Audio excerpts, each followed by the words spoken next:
began a few weeks ago talking about living with divine assurance. This morning we come back to that theme as we attempt to bring some closure to this section of the Jesus story.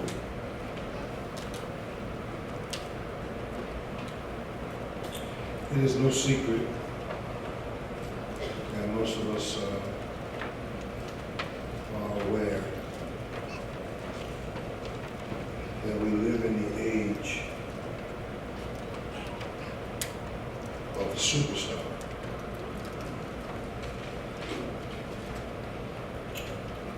There was a time when the general population was all caught up and excited about having stars. You had star basketball players, star quarterbacks, star football teams. We had movie stars,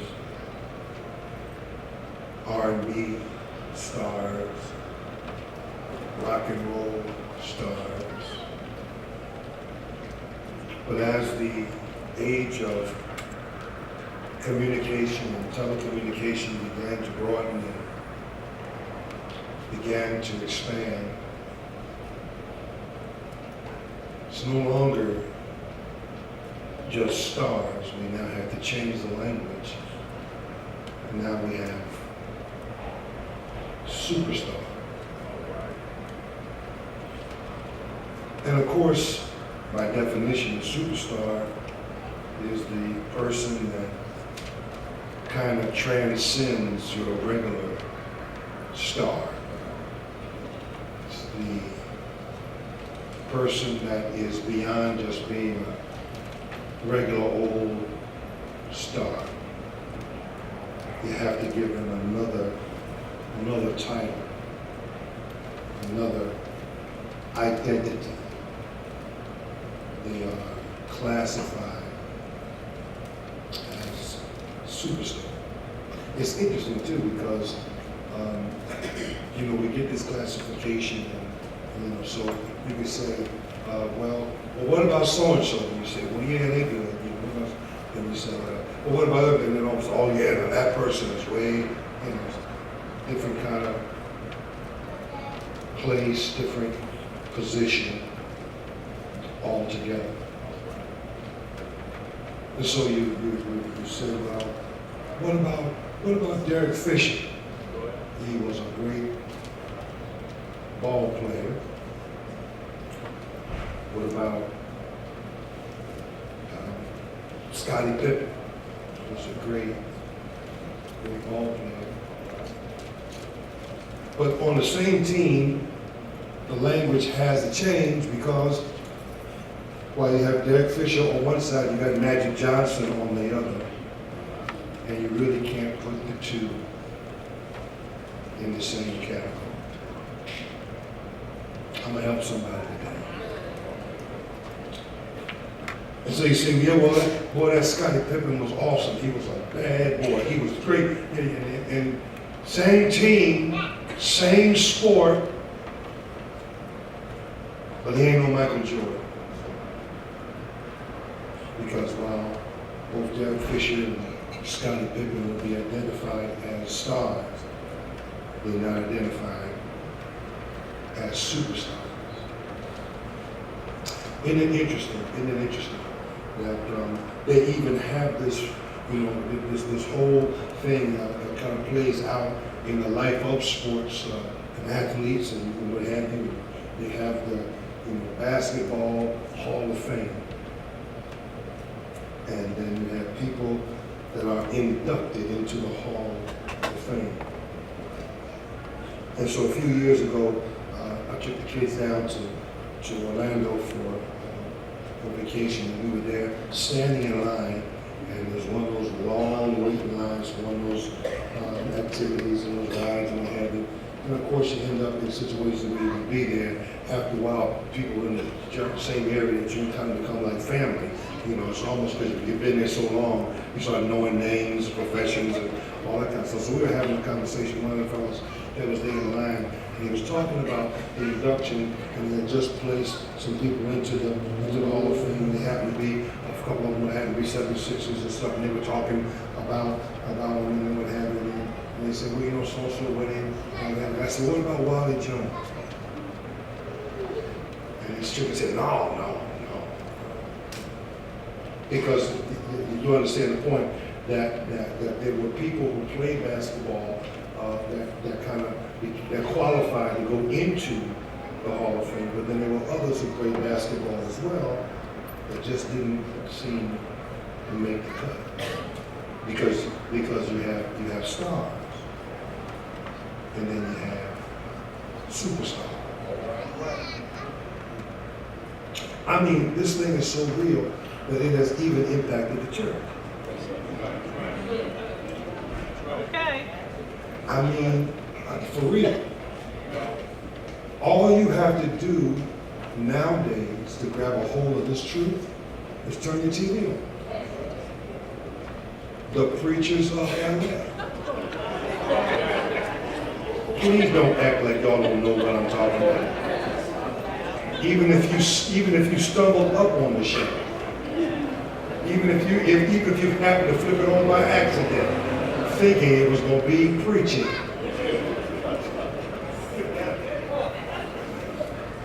All of a sudden, you got a whole different situation going on all together. So last week I had to make a run down to Philadelphia, and so I stopped by a buddy's house in New Jersey. We were having a conversation, and having and talking and having. So he said, "Man, have you seen that preachers of LA? Have you seen them?" And he hadn't seen it. And I told him, "No, I haven't. I can't watch it. I won't do it."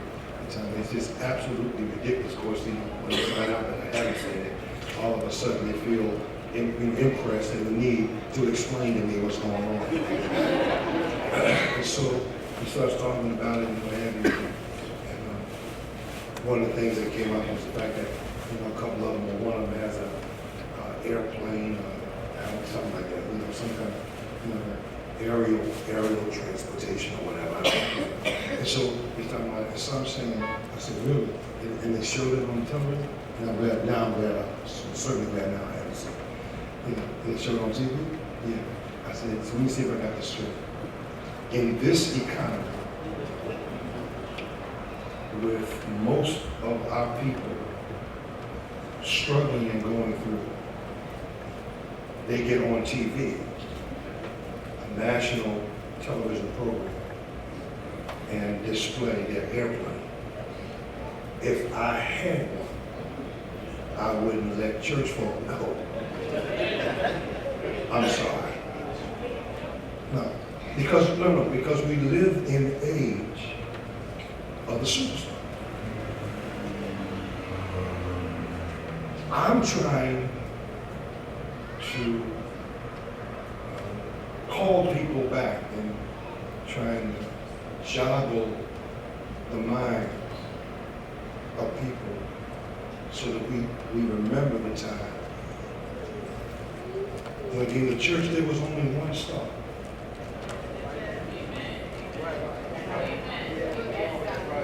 In the whole church, there was only one star. I grew up in a church dynamic, 19th Street Baptist Church in Philadelphia, and Charles Walker, in his 40 years of pastoring there, he had two slogans, two church themes in the church. And the first one was, when he first came, it was 19th Street Baptist Church, where Jesus Christ is the main attraction. That lasted for about 20 years, 25 years, and all of a sudden he came back and told us that we're changing it up. Now it's Jesus. When he went on to glory, the theme of the church was where 19th Baptist Church, where Jesus Christ is the only attraction.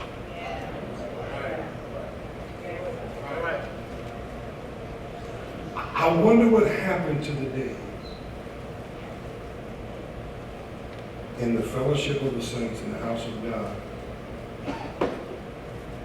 where there was only one star. There's only one person that got all of our attention. In fact, was the focus of all of our interests. From the time we walked in the door to the time that we left, and all week long, all we talked about was the one that was our star. You know, part of the reason why our evangelistic efforts have fallen apart for the most part is because most of us don't understand that you and I are not the attraction. There's too much emphasis on what we have in our church rather than the head of the church. We try to invite people for music, we try to invite people for preaching, we try to invite people because we have this, that, and the other. And the truth of the matter is that what we really need to do is we need to get back to the point in the place when Christ himself was the central focus of all of our attention. No, seriously, listen to what he says about the issue of evangelism. Here's what he said. He says, if I be lifted up. I still believe the Bible. He says, if I be lifted up, here's his promise, you lift me up, and I will draw all men. Watch, unto me.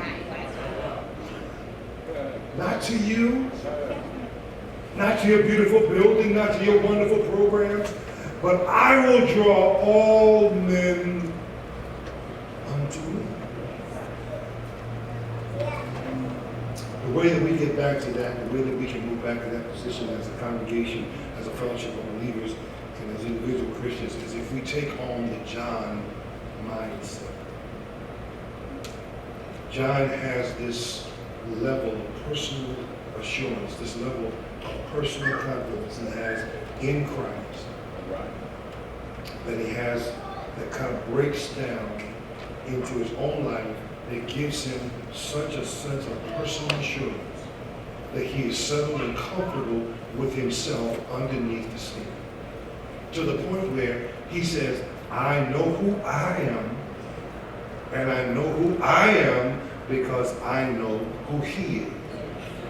And in fact, John says, I now evaluate my own life in the light of my relationship to him. Watch this. He literally says, I now see myself in the light of who he is. And listen, I now have a better perspective of my own self and who I am because I know who he is. And incidentally, everybody who knows who he is sees themselves correctly.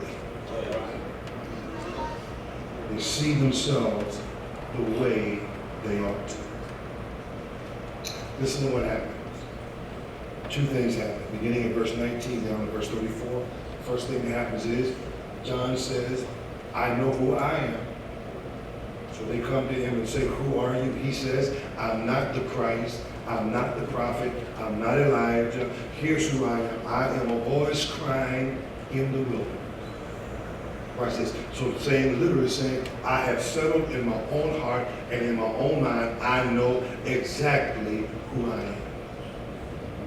But then beginning at verse 29, he then helps us understand exactly how it is he's come to the settled place of who he is in his own life, in his own heart. He literally tells us the reason why I am so clear on who I am is because I clearly know who he is.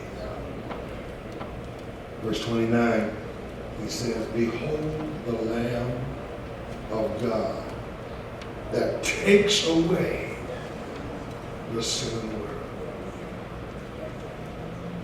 But then in verse 34, he brings it all together. And he says, verse 34, I saw and bear record that this is the Son of God. Watch now. I am not, but he is. That's right. Wait a minute. In fact, this would be emphatic. He literally says, this is this one right here. Nobody else but this one right here is the Son of God. Can I talk to you this morning? We really, really need to get some things together as we move into this other season. First, what John said. And then what John saw. And then finally what John settled. Come on with me. What did John say? Obviously, verse 29, he says, this is, behold the Lamb of God. Got that down. But then, verse 30, watch. He says, this is he of whom I said, after me comes a man which is preferred before me, for he was before me. Now, the word prefer, for the word for the, what literally the idea is, it means that he ranks before me. Another word would be, he has priority to me. The point that John is making is, he's saying, I need you to grab a hold of this, get this straight. He says, yeah, I came first, but the one that's coming after me is the one that you pay attention to.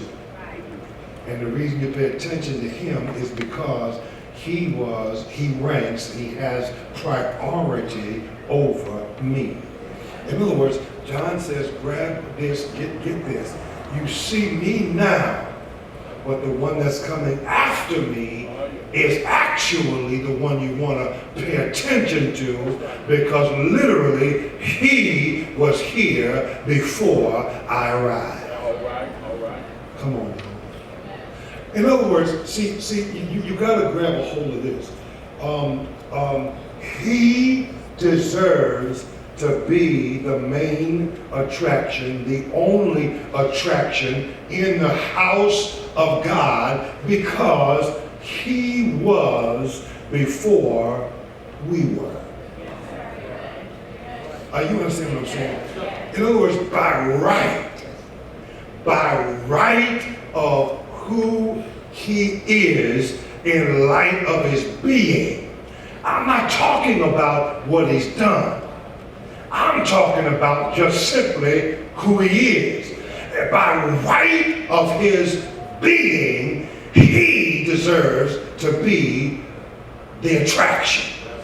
Are y'all there? So that it goes something like this. So jump back, same chapter, we jump back. In the beginning was the Word. Come on, Bible readers. And the Word was with God. And then it says, and the Word was God. Now, you have to get this, because that language that John uses is intentional. He literally begins this book, his book, with the words, in the beginning, to force us to rethink what he's about to say in the light of what has already been said. Perk up here. When he says in the beginning, the goal is to force us to rethink, to go back in our brain and ask the question, where have we heard those words before? Come on now. Where have we heard those words before? Well, The truth of the matter is someone else has said them, someone else has used them already. In fact, if we want to get the real sense of the issue, we got to go all the way back to the beginning of the Bible. Genesis chapter 1, verse 1. In the beginning, God created the heaven and the earth. John says, in the beginning was the Word, and the Word was with God. Stay with me. And the Word was God. Watch this. Genesis chapter 1, verse 1. In the beginning, God created the heaven and the earth. So that in the Genesis portion, in the Genesis use of the words in the beginning, Moses is literally helping us understand when time began. All right. So that literally what Moses is saying is that the creation of the heaven and the earth was at a specific time. Stay with me. But before they existed, there was one that was already in existence, that has no point of origin, that has no literal beginning, because literally what Moses says is that he appears. All right. Come on, help me. And because he was there, then everything else came into being. Yes, sir. Are y'all there? So that by virtue of understanding and explanation, John 1:1 predates Genesis 1:1.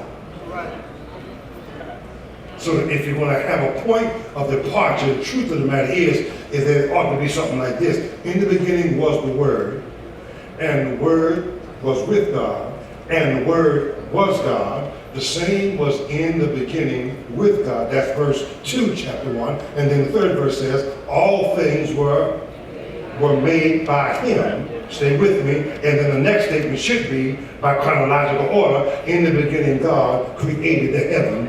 I wish I had you here with me. What I'm trying to get you to grab a hold of, child of God, is that the reason why he ought to be the only attraction in the house of God, and the reason why he has preference in the house, is because of his very being. Meaning that because he is, we are. All right.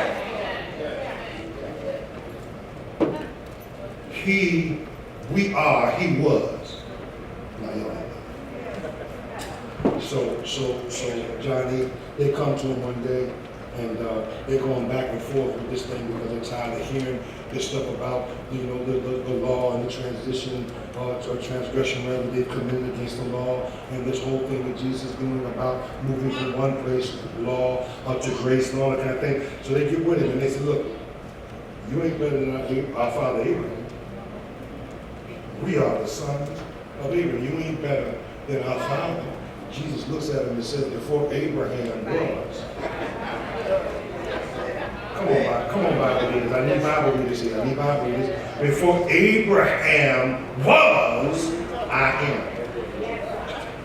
And the moment he says it, they all know exactly what he said. I am.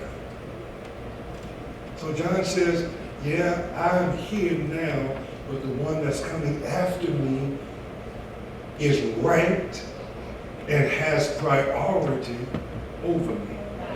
Watch this. And he's the one that you ought to pay attention to. Do I have you with me? That's what he said. But then what did he see? What John saw. Look at this. Verse 31. He says, and I knew him not. I didn't know him. Stay with me.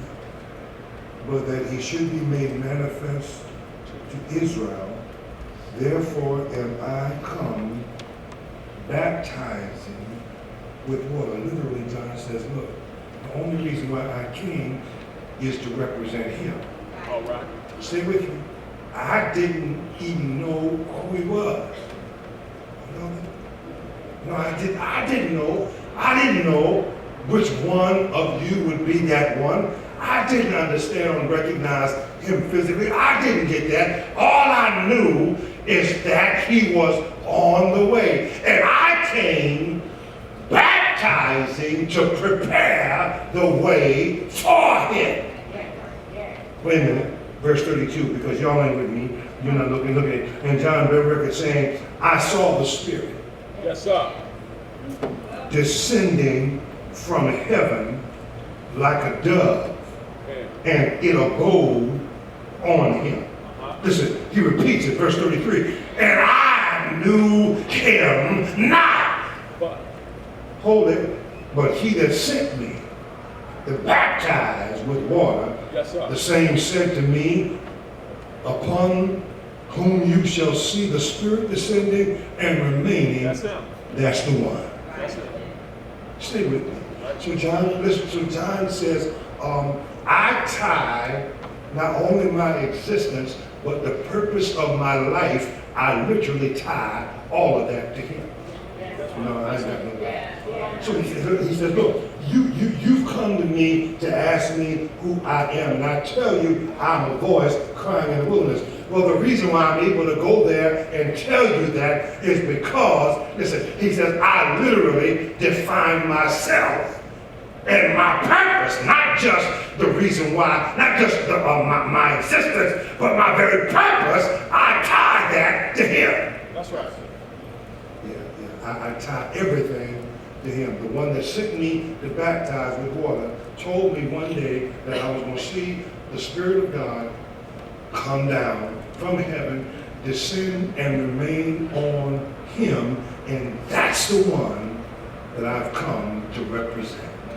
Hold it now. Wait a minute. You mean to tell me, John, that all you are is a representative? That's it. That's all I am. Wait a minute. So John, look, we want to cut a deal with you out here. There's nobody around here doing the kind of things that you're doing. You have a unique kind of flavor. You got a different kind of thing going on. You're doing all this baptizing and all this preaching, talking about repenting because the kingdom of heaven is at hand. All this kind of thing you're doing and all that. John, we're going to cut a deal. We're going to cut a deal with you. We got the radio station here in Jerusalem, the TV station. We're going to come out here. We got satellite network, satellite hookup, and we're going to broadcast your message all around the world. All we're going to do is spend some time with you. We're going to call it reality TV. Come on. We're going to call it reality TV, John. Come on out here. Let us spend a day or so with you and kind of work this thing out because we see what you're doing and we are excited about what we see you doing. What you say about this sign on the dotted line will help you out. John will say, why would you want to spend time dealing with the representative when the star is on the way? I don't have nobody with me. I understand. And I know why you're quiet. Y'all are fans. I understand. Why would you want to spend time applauding me, looking at me, and all I am is a representative? Come on. I come to represent the real superstar. If you hang around a while, the star is on the way. What you want to talk to me for? I don't have nothing to say but repent. The kingdom of heaven is at hand. What you want to talk to me for? Because all I got to say is, oh, you generation of vipers. What you want to interview and spend time with me for when all I'm doing is setting the stage for the one that's going to take the center. All the spotlight's going to be on him. Let me see. He says, here's what I did. I was there and I saw the exact thing that the one who sent me to baptize promised, and that is the Spirit descended. That's it. And the Spirit rested on him and stayed there. That's the stuff. Come on, y'all. Listen, what is the point of people taking center stage when the superstar? Come on, y'all. You know it's like the stage hands being on stage at showtime and making the actors sit in the Ain't nobody come to see you. I didn't get dressed up to go through all of this to show up just to see people who just setting up scenery.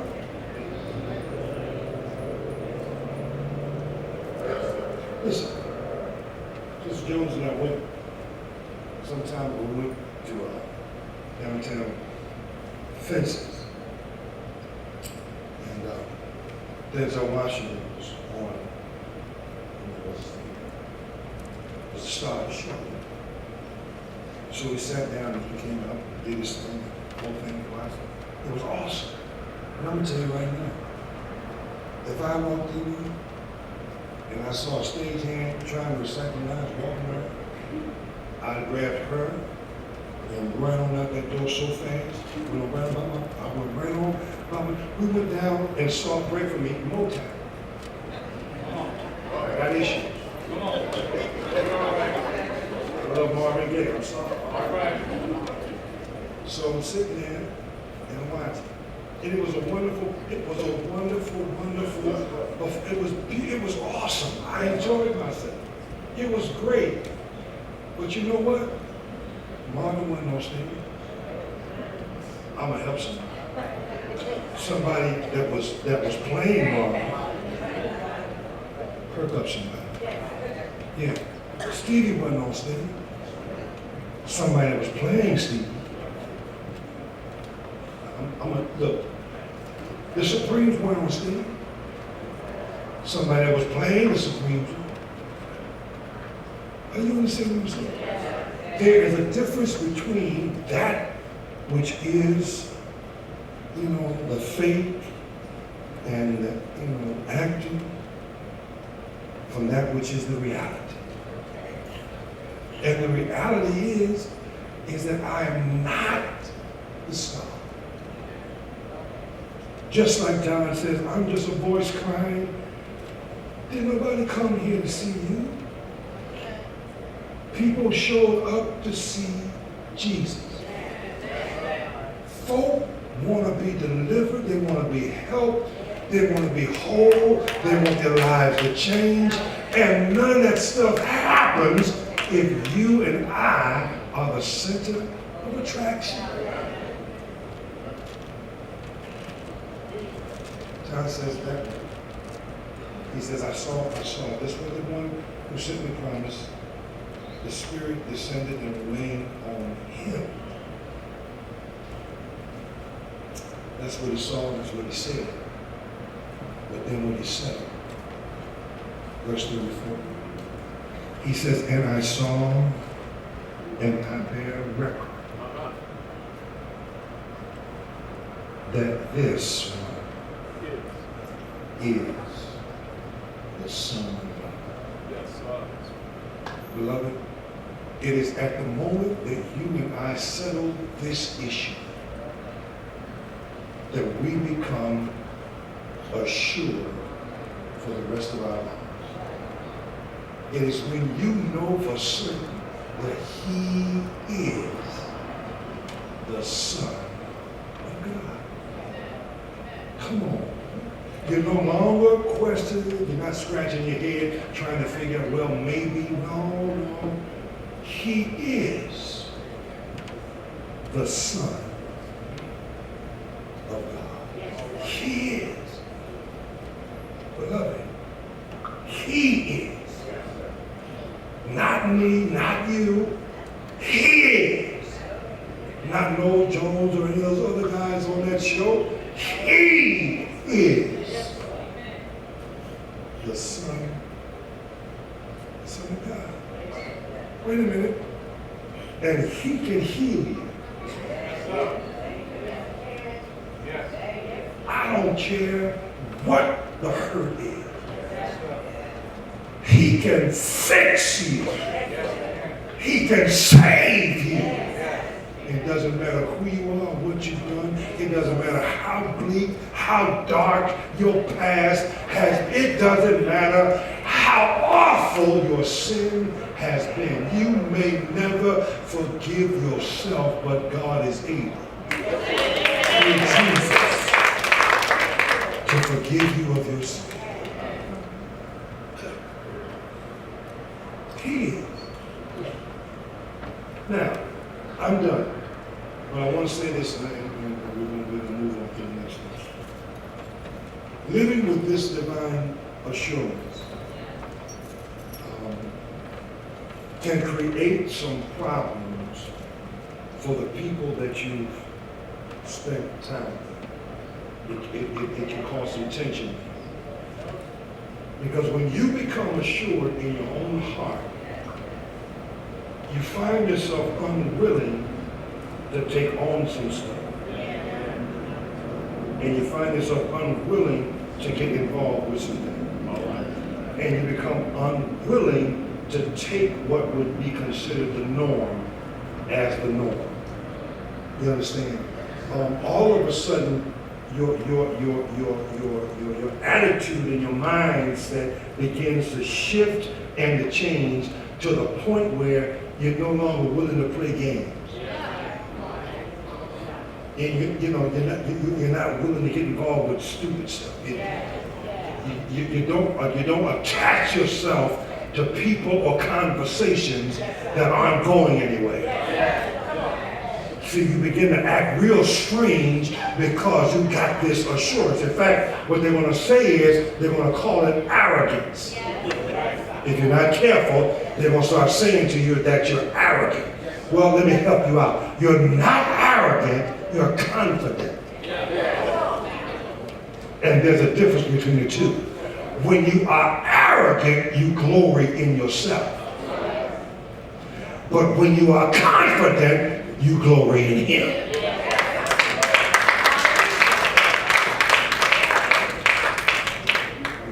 And you're no longer willing to allow yourself to be defined by people and places and things. But now you are going to define who you are for yourself in light of your relationship with Him.